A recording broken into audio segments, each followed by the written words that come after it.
Good morning, Thursday, November 20. It's actually Friday, November 22nd. We're laughing because we didn't update the show notes today. We're saying goodbye to an old friend, talking about F&I gross dipping and a new AI browser by our friends at OpenAI. Oh, our friends. The Google. There's some implications on that. I'll tell you what. I can't wait to get to that because there's so many implications. It's friends, frenemies. I don't know what we talk about these days. Yeah, I don't know that I'm friends with any AI tool at this point. We just have a very aware relationship, I think. Yes, that's it. Trying that. It's Friday, man. It's Friday. Like we've lived 2 weeks in the last 1 week. I'm not sure if it's next Monday or last Monday at this point. Yeah, you're real messed up because you headed out to MRC I had a Saturday, Sunday. Yeah. And then you went from MRC to the More Than Car shoot and got home late Wednesday night. So I went MRC to MTC. You know what I mean? Yes, you did. Yes, I like that. Yeah, you know me. But it's got some good energy this Friday. We're excited. We have a webinar today at 2 p.m., which always is a lot of fun. We're going to have friends with our friends at CarCutter, Daniel Abel with CarCutter, and Brian Free, former VP of digital marketing at AutoNation. We're going to be together talking about essential techniques for digital merchandising success. These are quick shot webinars, 20 to 30 minutes. We'll take questions if you got them. But really just usually natural conversation with a lot of good insights. We want you to walk away with one thing that you can be like, I'm going to look into that right now, or I'm going to make that change right now, which is the goal of all of the webinars we do. You can sign up at ASOTU.com. If you can't be there with us live at 2 p.m. Eastern, which we really hope you can, but most people can't, you'll get the recording. You can still be a part of it. So go do that. Check it out right now. We have to talk about the fact that we got a bajillion signups for the ASOTUcon.com website. A bajillion. I'm telling you what, it seems like everybody's going to be coming and they're all going to get their low price tickets, lowest price of the entire year. Big discounts on Black Friday through Cyber Monday. It's going to be 4 days only. That's all you can get. And you only get the deal if you're on the list. Got to be on the early list. On the list. It's the nice list, we'll call it. It's too early for Christmas, but it's the nice list. Go to ASOTUcon.com. Very simple form. Click on it. Hey, if you're an industry partner and you want to be a part of sponsoring, we have some openings. They are actually filling up way faster than ever. I mean, gosh, we're more than 6 months away, and it's like, ooh, boy, it's going to be a close one. So if you're thinking about that, you're budgeting, you can also go to ASOTUcon.com and click on the little link to make sure you get the prospectus. But sign up for the list because the email is going to drop and you're going to get the cheapest tickets and you have bragging rights forever. Yeah. I know. And it's in May. All right, let's talk about some news. Oh my goodness. So yesterday, we got the news a little bit early because we're a media company. So we got some embargoed news that we couldn't talk about when we got the news. But Cox Automotive announced that Dale Pollak, founder of vAuto, and obviously a pioneer in inventory management, changed the industry forever. He's going to be leaving Cox Auto at the end of 2025 after nearly, get this, 50 years of shaping the industry. Wow. He's going to spend next year transitioning the key relationships and continuing his influential NAD teaching. A January show, he's going to release his new book, Invested. It's his 7th book. Actually, his book, like I see it, literally changed. I can say it changed my life. Changed how you see it. You know what I mean? It really did. It really did. I'll tell that story later. But since founding vAuto 20 years ago, he's innovation success, not just for Cox Automotive, but for the entire industry. He was a dealer. His family was dealerships. He built the first real-time inventory pricing tool.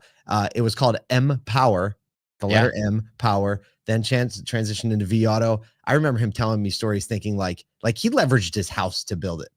He was like, he told a story. I podcasted with him once and he literally told a story. He said the low point was he and his wife finally were able to shop at a place where the ground beef didn't have a green tint to it. Wow. So it's easy to look now must be nice. But the man leveraged everything. Yeah. It's like the upswing. You never see the dirty part. It's all, Dale Pollak, vAuto creator. Yeah. He did it. But you go through blood, sweat, and tears to get there. I mean, talk about somebody who has just given his life to this. Is very kind. If you may or may not know, Dale is also blind. And so if you've ever been in a room with Dale, Deanna, one of our account execs here at Congruent, she used to work for Todd Caputo, and Dale came to visit because Dale and Todd are good friends. So Dale comes and he's speaking to a room of like the GMs and the sales managers, and Todd's dad, Joe Caputo. So Mr. Caputo, old school, is there. Dale's talking about market-based pricing and all this. And he is whipping through these screens like of data, like somebody's steering the computer, but he like literally has them memorized. Yeah. Like, what's this it's number? that heightened census thing. Yeah, it's wild. Unbelievable. And I remember very distinctly Joe Caputo, old school car guy, right? And he, Dale's talking about market-based pricing and how you should know how to price it and how you should not be romantic about it and this and Joe, very typical old school thing, is like, yeah, but you really need to touch the car and see how it looks and, like have a gut feel about the car. And I was like, how's this going to go? Because Joe's like pretty, pretty motivated guy. And Dale just like a jujitsu master used the momentum. It's like, Mr. Caputo, you've built such an amazing business over this. And here's why you're wrong. Right. And that's unbelievable. Caputo, like, that makes sense. So Dale's just a master. Yeah. Dale's like, you need to see the car. Really? You need to see it. Okay. Dale's like, I bet my price is better than yours. Right? That's wild. I'll just say a couple things about this. One is the vAuto thesis has continually shaped a ton of like even the net new products that are out there. vAuto has shaped the way even those consider inventory. So like you think about the impact, not just on the vAuto product and dealers that use vAuto, but all of the newer products that are coming out. But also like, if you don't know, if you were a client of Dale's, especially very early on, there's a client list, and every single year, and I still think it happens to this day, you get a case of Chicago root beer delivered to you around Christmas. And it's amazing. Like, I don't know how you get on that list or whether you were like a super early adopter or whether it's now just everybody, but I've heard that like some people don't get that. And I know that the dealer that I was with was on vAuto since like year 2, knew Dale back in the day and still got that every single year. And everybody looked forward to it. Everyone was like, make sure I get one of those. You know what? I've never gotten the root beer, but I will say that every year since Dale and I like met in person, I get, and they're going to show up here. I know it, right? What's it? November 21st. And the next 2 or 3 weeks, we are going to get 3 months worth of really nice, fancy, I don't know if they're pears. There's some crazy fruit. Pears, yeah. And they're wrapped in foil and always from Dale. Susan, his assistant, is going to call and she's going to verify that my address hasn't changed. It's literally like part of Christmas. We just call them Dale's pears. Dale's pears are here. Dale's pears and Dale's root beer. Yeah, I think it depends on like the type of relationship, but root beer it's pretty wild. Hey, if you get the root beer, let me know and we'll trade root beer and pears and we'll get a little bit of the mixed experience. Nathan, did you put the picture up already? Throw the picture up. That's 2 NADAs ago with John and Tim Bergstrom. I'm going to make a LinkedIn post. First time I'll just tell the story later. We don't have time in the show. Tell the story later. Oh boy, this one is like a bittersweet. We've already obliterated 6 minutes of the show. I know, but it's worth it. Talk about this. The man is an icon. Yeah. He changed the way you're doing it today is because Dale. That's right. Guaranteed. It's fun to see the new innovators popping up off like Dale's thesis and like taking it the next, iterating, like VinQ, standing on the shoulders of giants, right? That's how the world works. All right, let's talk about how the world's working for the public trading companies. Speaking of giants, good one. That got me in the feels too much. 5 of the top 6 public groups experienced slight declines in F&I gross profits per vehicle in Q3 2024. Group 1 Automotive was the exception. Posting a modest 1% gain year over year, aided by stronger penetration rates for service contracts and new vehicle financing. AutoNation saw the sharpest decline, with F&I products falling 6% to $2,589 per vehicle. Lithia, 2.8% decline, due to lower sales of contracts. However, its captive finance unit, Driveway Financial, saw a profitability rise. They financed 12% of Lithia's vehicle sales. Wow. Asbury same store F&I is down 4.9%. Sonic is 3% down, and Jeff Lick of Stevens noted that F&I remained resilient overall, contrasting with the sharper spikes in new vehicle gross profits seen during the inventory shortages. So, the anecdotes on this are, as you watch used vehicle prices decline and new vehicle prices decline, this makes a ton of sense, right? A fair portion of F&I profits are due to interest rates, right? And the cutback on wholesale to the dealer. It's interesting that Group 1 like noted that service contract penetration was higher, and you have to not just, you know, come back to it, but overcome the profitability stance that interest rate declines and pricing declines have on it. But the others, like 6%, 5%, kind of match the decline in pricing at this point. So I don't think too terrible. The other anecdote on this one is Driveway financial profitability rise, and Driveway has a bit of a deeper lending profile.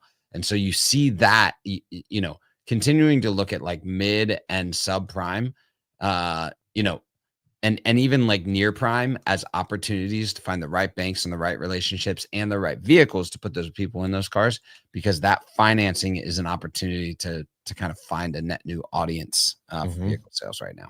Man, so again, the ups, the downs. It'll be really interesting to see where Q4 lands. I know, because 3 was a little bit of a bumpy, and with the interest rate drops now too, the interest rate drops hit late in the quarter. The election is over. People are anticipating, you know, like buyer behaviors shifting and changing. So I don't know. We'll see. Q4 though, we're halfway through it. Actually, by the way, if you didn't speaking notice. of behaviors shifting, and changing. Sweet one. Segue. What a disruption. All right, OpenAI is reportedly exploring a ChatGPT totally integrated browser and AI-driven search tools, challenging areas historically dominated by Google. Obviously, earlier this month, they dropped their GPT Google Chrome extension, where you can essentially take over the search and go straight into GPT. But obviously, it would fully integrate with GPT with ChatGPT, with the new OpenAI browser. They're also developing NL Web, a tool allowing conversational interactions on travel, retail, and real estate sites. OpenAI has hired former Google Chrome developers, signaling serious exploration of the competitive space. Google holds 65% of the browser market and 82% of the search market. They're obviously already ramping up AI in their platform. If you haven't seen those results already, starting with a lot of mobile changes. The Google monopoly, though, is always facing security, and this could kind of like quell some of that as it goes, but definitely going to be a disruptor in things like zero-click search and where people get their information. Without a doubt, who controls the data, right? How about that? I mean, you think of marketing budgets right now and how they're so oriented toward search and display and all these programmatic elements. This is going to disrupt all of that, especially, or even more so. Like I was thinking about the travel one as you were talking. I'm like, oh, it'd be pretty nice to be like, hey, I need to take this trip. Give me itinerary options. I'm willing to fly different airlines. I'm willing to do this. It knows all your preferences. It knows what seats. It knows your layover time preferences. And it's going to really help you figure out what you want. And then I was like, oh my gosh, actually the next thing is like, how do you think how I'm going to buy a car? That conversation is going to go. Absolutely. We are in for a ride, folks. Well, and this is what's crazy is AI search has already proven to increase zero-click search results, right? So people are getting the information and not even moving on past Google. Google is becoming a web page. And so I talked to a dealer last weekend and I said, hey, did you know that Perplexity opened up paid search?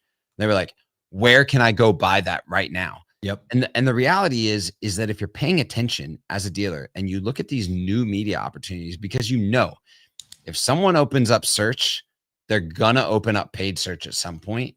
And so you can always buy cheaper if you're the earlier in. So watch out for that, but also watch out for how your site is structured, how it's able to be crawled, whether or not these services are crawling it. And you know, you're going to want to watch like your crawl behavior of bot behavior on your sites, because that's going to be a real like trigger to see, am I ever even showing up at this point? That's a real good one. Gary Vaynerchuk tells the story about when Google paid search just came out. Oh, and he bought the word Merlot nationwide for 10 cents a click, and it didn't get bid up for an entire year. Yeah. Same thing. Yeah. Same thing. Well, listen, if I don't know if we encouraged you, or if we made you scared on Friday. But the truth is this, you're rolling with the right people. The ASOTU community are the ones that are thinking about these things. And if you're thinking about it, you can do something. If you do something, you're going to win.